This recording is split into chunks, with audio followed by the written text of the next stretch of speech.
আসসালামু আলাইকুম। আসিফ ফারজানা ব্লগসের আরও একটি ভিডিও নিয়ে আপনাদের মাঝে চলে এসেছি। দেশ এবং দেশের বাইরে যে যেখান থেকে আমার ভিডিওটি দেখছেন, আশা করছি সকলে ভালো আছেন, সুস্থ আছেন। আমি আলহামদুলিল্লাহ মোটামুটি আছি। মন খারাপ, মন শরীর দুইটাই খারাপ, বিশেষ করে মনটা বেশি খারাপ। তো সকালটা শুরু হয়েছে আজকে আমার বাবা আমার ভাতিজিকে স্কুলে নিয়ে যান। আমি ভিডিও করে নিয়ে ও যেতে চাচ্ছিল না, আমার সঙ্গে স্কুলে যাবে, এই জন্য আমি আসলে আমার সঙ্গে যেতে চাই।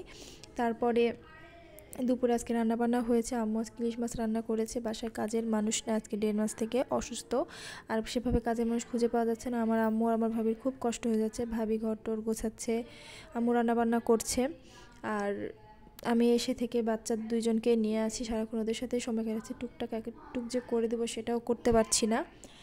বিকেলে আসা যাক। বিকেলে আমি আব্বুর জন্য চা বানাই। আম্মু ভাবির ফুপা স্ট্রোক করেছে, আম্মু সেখানে যায়। আমার মাথা ব্যথার জন্য আমি যেতে পারি না, মাইগ্রেনের ব্যথার জন্য। তো আব্বুর জন্য চা বানিয়ে নিই। আব্বু যেহেতু ডায়াবেটিসের পেশেন্ট, সেহেতু আব্বুর জন্য জিরো ক্যালটা।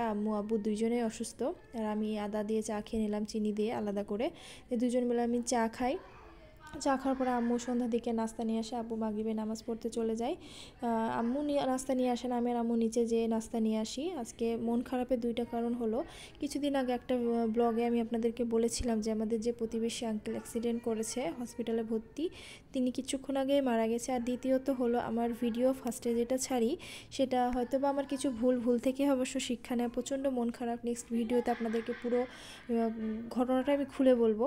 তো ওটা রেস্ট্রিকশন পড়ে যায় ভিডিওটা ছাড়ার পরে, হয়তো আমার কোনো ভুল হয়েছে এই জন্য।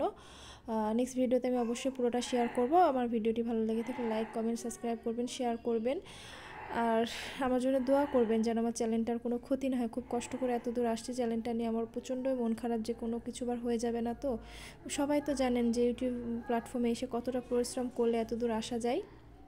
যাই হোক, রেস্ট্রিকশন সঙ্গে সঙ্গে পড়ে গেছে। আমার মনটা প্রচণ্ড খারাপ। সকলে আমার জন্য দোয়া করবেন। আল্লাহ হাফেজ।